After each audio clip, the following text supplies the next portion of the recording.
Assalamualaikum warahmatullahi wabarakatuh. Berjumpa kembali dengan saya, Lintang Nurhendaru, pada pembelajaran matematika. Dan ini merupakan video part kedua mengenai bab peluang atau mengenai bab teori peluang ya teman-teman. Nah, untuk video yang pertama tadi, kita sudah membahas tentang materi yang pertama, yaitu percobaan dan ruang sampel. Terus, untuk materi yang kedua, peluang, akan tetapi kita hanya membahas submateri tiga saja. Yang pertama itu melempar undi uang logam, yang kedua melempar undi dadu, yang ketiga kejadian dengan peluang tak sama. Oke, selanjutnya pada video selanjutnya ini, video yang sekarang itu kita akan membahas yang selanjutnya yaitu peluang dua percobaan. Kita langsung klik saja. Nah, namanya juga peluang percobaan. Otomatis eh, nanti ada dua kali percobaan ya teman-teman. Nah, ini misalkan ada dua uang logam. Nah, ketika uang logam itu kita lempar, otomatis ada dua kemungkinan atau ada beberapa kemungkinan yang nanti akan terjadi, di mana bisa jadi muncul dua angka, bisa jadi muncul satu gambar dan satu angka, atau bisa jadi muncul dua gambar. Nah, untuk mengetahui ruang sampelnya itu apa saja dari pelemparan dua uang logam, kita bisa menggunakan cara yang pertama, yaitu kita bisa menggunakan tabel ya teman-teman. Nah, untuk yang kolom ini itu anggap saja itu uang logam pertama. Untuk yang baris yang atas ini kita anggap sebagai uang logam yang kedua. Jadi ketika kita melempar uang logam yang pertama, oh ternyata keluar G. G itu adalah gambar ya misalkan. G itu adalah gambar. Otomatis ada dua kemungkinan yang nanti akan muncul pada pelemparan kedua. Entah itu muncul G atau muncul A. Kalau muncul G, otomatis nanti hasilnya GG. Kalau muncul A, hasilnya GA. Jadi maksudnya yang di sini, pelemparan koin yang pertama itu muncul G atau gambar. Dan pelemparan koin yang kedua itu muncul G juga, gambar juga. Selanjutnya ini juga sama. Ketika kita lempar, oh ternyata keluar yang pertama itu gambar. Terus kita lempar lagi, keluar yang kedua itu angka, kayak gitu. Termasuk ini. Jadi artinya itu uang logam yang pertama itu muncul angka, sedangkan uang logam yang kedua itu muncul gambar. Termasuk ini juga, uang logam yang pertama itu muncul angka, ya. Uang logam yang kedua itu juga muncul angka. Seperti itu ya teman-teman. Semoga bisa teman-teman pahami ya untuk mencari ruang sampel dengan menggunakan cara satu, yaitu cara tabel. Kita next. Nah, untuk menentukan ruang sampel, kita juga bisa menggunakan cara yang kedua, yaitu menggunakan diagram pohon. Ini merupakan contoh dari diagram pohon, ya, dari pelemparan dua uang logam. Dan ini adalah uang logam pertama, ini adalah uang logam yang kedua, dan ini adalah kejadiannya, ya. Ketika kita melempar uang logam yang pertama dan ternyata keluar G, gitu ya, keluar G. Jadi ada dua kemungkinan ketika kita melempar uang logam yang kedua. Kemungkinannya yaitu apakah muncul G ataukah muncul A kayak gitu. Ketika muncul G atau gambar, maka kejadiannya adalah GG ya, GG. Ketika muncul angka, maka kejadiannya adalah GA ya, GA. Begitu juga ini. Ya, ini nanti AG, kejadiannya AG. Nah, itu selanjutnya ini AA. Ya, ini AA. Otomatis ya, ada 4 titik sampel. Nah, sehingga ruang sampelnya adalah GG, GA, AG, AA. Ya. Jadi berdasarkan kedua cara, baik itu cara yang pertama yaitu tabel ataupun cara yang kedua yaitu diagram pohon, diperoleh hasil ruang sampel yang sama. Oleh karena G gambar dan A angka mempunyai peluang muncul yang sama, maka peluang setiap kejadian sederhana sama, yaitu peluang munculnya logam pertama, uang logam pertama G dan uang logam kedua G itu sama dengan peluang munculnya GA ya. Saya langsung saja GA sama dengan peluang munculnya AG sama dengan peluang munculnya AA sama dengan 1/4. Nah, kok bisa 1/4? Kita bisa menggunakan rumus ini, teman-teman. Ya, ketika ngomongin, oh, peluang munculnya logam pertama G atau gambar dan peluang muncul apa? Peluang munculnya logam kedua G atau gambar, misalkan ini, ya, otomatis NA-nya kan satu, karena dari semua titik sampel ini, yang GG itu kan hanya satu ini saja, tuh teman-teman, ya. Otomatis satu NA-nya, NA-nya satu. NS-nya itu adalah jumlah dari seluruhnya, ya. Jumlahnya kan ada 4, 1, 2, 3, 4. Otomatis tinggal dibagi aja 1/4. Gitu ya, teman-teman. Atau kalau teman-teman masih ingat highlight yang di video sebelumnya, bahwasanya jumlah dari setiap titik sampel itu sama dengan 1. Nah, ketika ini kan mempunyai peluang yang sama, makanya sama dengan. Ketika kita jumlah, yang ini kita jumlahkan dengan ini, kita jumlahkan dengan ini, kita jumlahkan dengan ini, hasilnya sama dengan 1. Nah, maka peluang masing-masing titik sampel ini sama dengan 1/4. Empatnya dari mana? Kan dibagi dengan 4 titik sampel, ya kan? Otomatis nanti jawabannya 1/4. Jadi peluang masing-masing titik sampel ini besarnya sama, yaitu 1/4. Seperti itu ya teman-teman, semoga bisa dipahami. Kita next. Nah, sebuah kantong berisi 2 bola putih dan 1 bola hitam. Yang A, tentukan ruang sampelnya jika 2 bola diambil secara berurutan. Yang B, tentukan peluang terambilnya kedua bola putih. Oke, teman-teman, coba pause video ini dulu. Coba kalian kerjakan ya, sesuai kemampuan kalian juga. Terus nanti play lagi videonya untuk mengecek ataupun mengoreksi ataupun mencocokkan jawaban kalian dengan video ini ya. Oke, kita analisis dulu dari soalnya. Sebuah kantong berisi 2 bola putih dan 1 bola hitam. Otomatis dalam kantong itu ada 3 bola, ya kan? Yang dimana terdiri dari 2 bola putih dan 1 bola hitam. Nah, pertanyaannya, tentukan ruang sampelnya jika 2 bola diambil secara berurutan. Ada keterangan secara berurutan. Otomatis ketika misalkan saya ya yang mengambil bolanya, saya mengambil 1 bola di dalam kantong. Udah, otomatis di dalam kantong tersebut kan bolanya berkurang. Yang awalnya tadi dalam satu kantong itu ada 3 bola, karena saya ambil 1 bola, otomatis di dalam kantong itu tersisa 2 bola saja. Nah, seperti itu. Jadi otomatis pengambilan yang kedua itu bola yang ada di kantong itu sudah berkurang 1, ya. Terus yang B, tentukan peluang terambilnya kedua bola putih. Jadi pada saat saya mengambil bola pertama itu juga berwarna putih, pada saat saya mengambil bola yang kedua itu juga berwarna putih. Itu yang B, maksud dari pertanyaan yang B. Kita jawab, untuk menentukan ruang sampel, kita akan menggunakan diagram pohon. Untuk memudahkan, bola putih diberi nomor. Kenapa kok diberi nomor? Karena bola putih itu kan ada 2, lebih dari 1. Supaya memudahkan kita untuk mengetahui ruang sampelnya dan juga kejadian-kejadian yang nanti akan mungkin terjadi, kita beri nomor saja. Nah, ini adalah bola 1, ya teman-teman. Dan ini adalah bola yang kedua, dan ini adalah kejadian. Seperti halnya tadi caranya. Ini H, ketika bola yang pertama H itu maksudnya hitam ya teman-teman. Otomatis di dalam kantong kan tinggal sisa 2 bola saja. Putih yang pertama sama putih yang kedua. Nah, otomatis nanti kejadiannya bisa HP1 ataupun HP2. Begitu juga dengan ini, ketika saya ngambil 1 bola pertama ya, ternyata bola yang terambil adalah P1. Otomatis sisa dari kantongnya kan ada H, hitam sama P2 atau putih 2. Jadi nanti kemungkinan kejadiannya itu adalah P1, H atau P1, P2. Begitu juga yang ketiga ini, ketika saya ngambil bola yang pertama ternyata muncul putih nomor 2 atau P2, maka akan eh, terjadi pengurangan di dalam kantong. Jadi di kantongnya hanya tersisa H sama P1.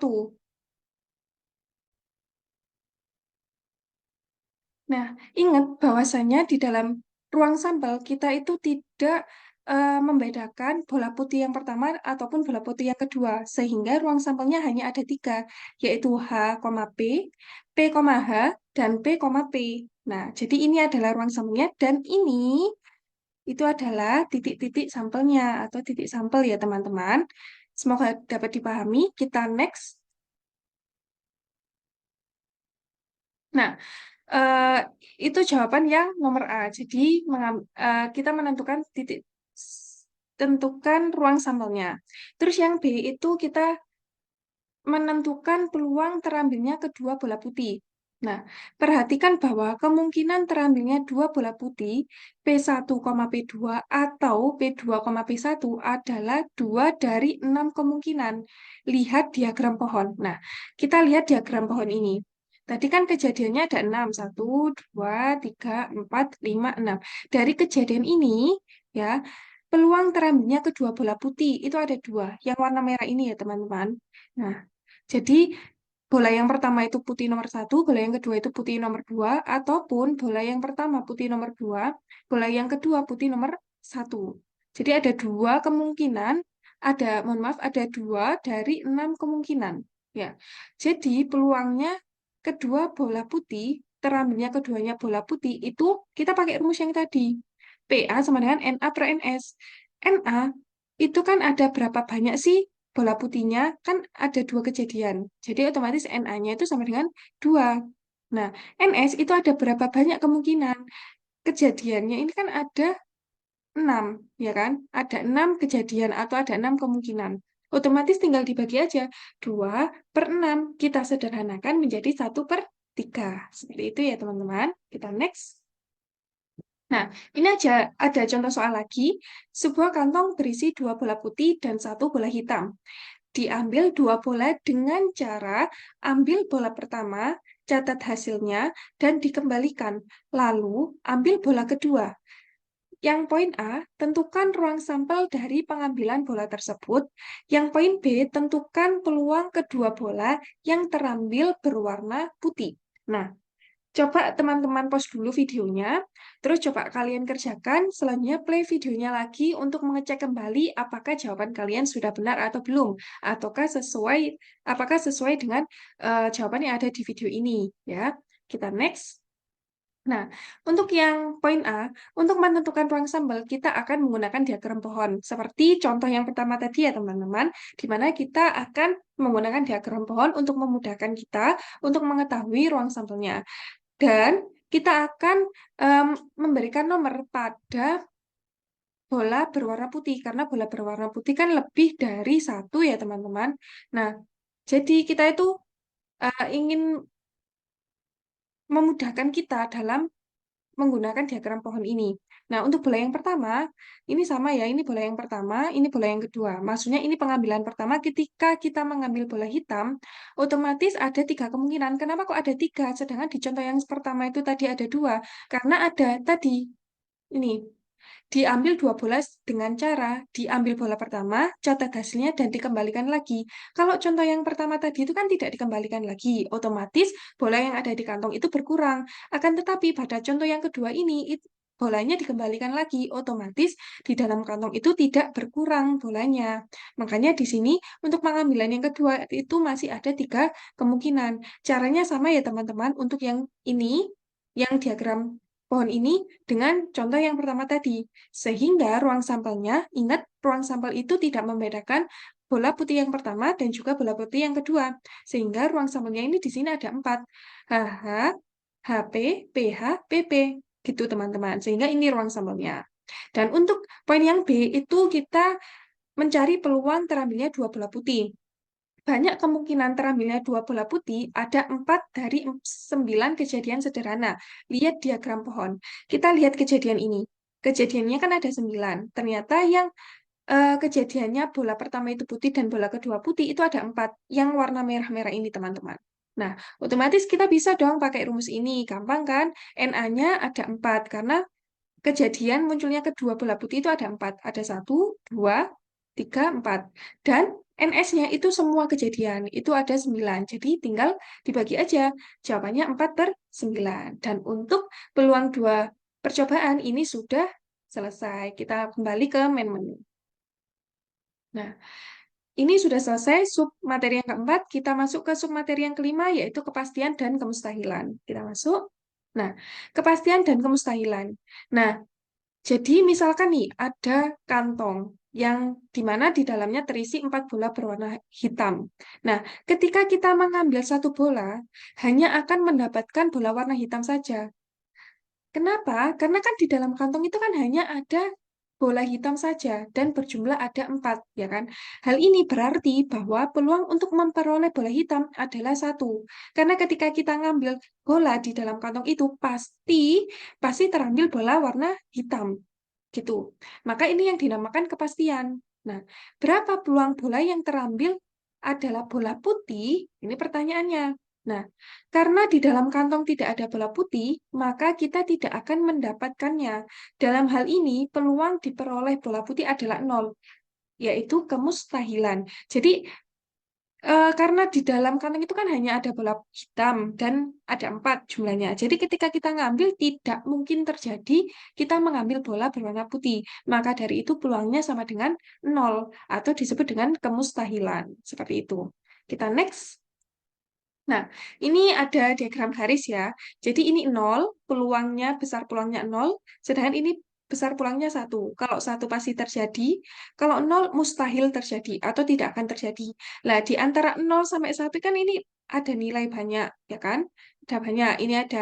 Ini ada setengah, nanti ini ada 3/4, di sini ada 1/4, kayak gitu kan. Ini ada banyak. Nah, suatu kejadian akan semakin mudah terjadi jika besar peluangnya mendekati satu. Mendekati satu. Nah, sebaliknya akan sulit terjadi jika besar peluangnya mendekati nol. Bisa difahami ya teman-teman? Sehingga untuk submateri kepastian dan kemustahilan sudah selesai. Kita kembali ke main menu. Nah, kita masuk ke materi yang ketiga, yaitu frekuensi harapan. Kita klik. Nah, frekuensi harapan. Kita ngomongin tentang harapan. Jadi, tidak lain dengan ketika kita melakukan banyak percobaan, harapan yang muncul suatu kejadian. Seperti itu. Ingat, harapan yang muncul suatu kejadian dari berapa kali percobaan. Ya, nah, pada pelemparan undi sebuah uang logam yang fair, semakin banyaknya lemparan, maka peluang muncul sisi gambar semakin mendekati 1/2. Jumlah munculnya sisi gambar dari hasil percobaan ini disebut frekuensi harapan. Jadi, frekuensi harapan adalah banyaknya kemungkinan kejadian yang diharapkan dari suatu percobaan dengan menggunakan prinsip banyaknya peluang dikalikan dengan banyaknya percobaan. Frekuensi harapan ini merupakan taksiran dari hasil percobaan. Jadi maksudnya, nanti kalau misalkan ada soal, tentukan frekuensi harapan gitu. Kalian bisa menggunakan rumus ini, teman-teman. Atau ketika ada soal tulisannya taksirlah hasil percobaan. Nah, itu kita bisa menggunakan frekuensi harapan. Jadi sama ya, frekuensi harapan sama taksiran hasil percobaan itu sama. Nah, ini rumusnya yang berwarna hijau dengan tulisan warna hitam ini. Frekuensi harapan kejadian A sama dengan peluang kejadian A dikalikan banyaknya percobaan. Atau dalam simbol matematika, FA sama dengan PA kita kalikan dengan N. Ya, jadi kalau kita mau mencari frekuensi harapan atau taksiran dari hasil percobaan, itu kita harus mengetahui peluangnya dulu. Baru kita kalikan berapa kali banyak percobaan. Ya, seperti itu. Lebih jelasnya lagi kita coba ke contoh soalnya ya. Nah, ini contoh soal. Coba kalian pause dulu, coba kalian kerjakan sesuai dengan rumus yang tadi ini ya teman-teman. Rumus yang ini. Terus nanti kalian play lagi videonya, nanti coba kalian cocokkan jawaban kalian dengan video ini. Nah, dari satu set kartu bridge atau remi ya, dilakukan pengambilan sebuah kartu. Pengambilan dilakukan secara berulang sebanyak 260 kali. 260 kali. Jika setiap kali kartu yang diambil dikembalikan lagi, maka yang A, taksirlah banyak kejadian terambil kartu hati. Yang B, taksirlah banyaknya kejadian terambil kartu as. Yang C, taksirlah banyaknya kejadian terambil kartu as saat hati. Nah, kita menjawab dulu yang poin A ya. Kita ngomongin kartu hati. Nah, otomatis kita harus tahu ruang sampel dari kartu hati. Kartu hati kan ruang sampelnya ada 13. Ada yang angka 2, 3, 4, 5, sampai yang K. Jadi ada 13. Nah, ingat kalau kita mencari frekuensi atau taksiran, itu kita harus mengetahui peluangnya dulu. Nah, peluang yang di sini itu kan ngomongin kartu hati, otomatis peluang terjadinya atau peluang munculnya kartu hati. Jadi, NA 13. 13 dari mana? Kartu hati kan dalam remi kan ada 13 kartu. NS itu adalah jumlah dari kartu reminya. Ada 52. Tinggal disederhanakan menjadi 1/4. Nah, udah tahu nih peluangnya. Otomatis kita kalikan dengan N. N-nya mana? 260 kali. Dari mana? Secara berulang sebanyak 260 kali. Nah, jadi dia sudah melakukan percobaan sampai 260 kali. Otomatis N-nya ya 260. Jadi 1/4 kita kalikan dengan 260 sama dengan 65. Jadi taksiran banyaknya kejadian terambil kartu hati adalah 65. Nah, bisa dipahami? Selanjutnya apa ini yang B? Itu kita mencari taksirlah banyak kejadian terambil kartu as. Nah, ingat kartu as kan dalam kartu remi kan ada 4. As hati, as waji, as keriting, as kop. Jadi titik sampelnya ada 4. Ya, titik sampelnya ada 4. Nah, NA itu adalah banyaknya kartu as. Ada 4 kan tadi, dan NS itu banyaknya reminya. Jadi 4/52 kita sederhanakan menjadi 1/13. Peluangnya sudah kita ketahui, otomatis kita bisa dong mencari taksiran atau frekuensinya, tinggal kita kalikan dengan N. Jadi 1/13 kali dengan 260 sama dengan 20. Jadi besarnya taksiran kejadian terlambatnya kartu as adalah 20. Ya. Terus untuk yang poin C, itu kita ngomongin tentang as hati. Ingat, as hati dalam kartu remi kan hanya ada satu. Otomatis titik sampelnya hanya ada satu. Jadi ruang sampel sama dengan as hati. Ingat ya, titik titik sampel itu kan anggota dari ruang sampel ya. Nah, untuk mencari frekuensi kita harus mencari peluangnya, peluang munculnya kartu as hati. Tadi kan NA-nya sama dengan satu, karena kan as hatinya dalam satu tumpukan remi itu kan hanya ada satu. NS itu ada 52. Jadi, peluangnya itu kan 1/52. Peluangnya kita sudah ketahui, kita bisa dong mencari frekuensinya. Otomatis PA dikalikan N sama dengan 1/52 atau 52 kali 260 sama dengan 5. Jadi, besarnya taksiran kejadian terambilnya kartu as hati adalah 5. Seperti itu. Dan untuk materi frekuensi harapan sudah selesai. Kita kembali ke main menu. Nah, teman-teman, karena ini videonya juga sudah panjang ya, nanti akan saya buatkan video part 3-nya, di mana nanti di part 3 videonya memuat materi 4 dan 5. Yang 4 itu adalah menentukan peluang berdasarkan informasi statistik, dan yang kelima, materi yang kelima itu peluang gabungan dua kejadian. Ya, nah teman-teman saya ingatkan lagi, teman-teman bisa mengakses PPSX saya, referensi-referensi ataupun contoh-contoh soal itu di Google Sheet yang sudah saya eh, tuliskan linknya di deskripsi ya teman-teman. Nah, semoga video penjelasan dari saya ini cukup dimengerti teman-teman. Dan apabila saya ada kekurangan, saya mohon maaf. Dan semoga video ini bisa bermanfaat bagi kita semua. Terima kasih. Wassalamualaikum warahmatullahi wabarakatuh.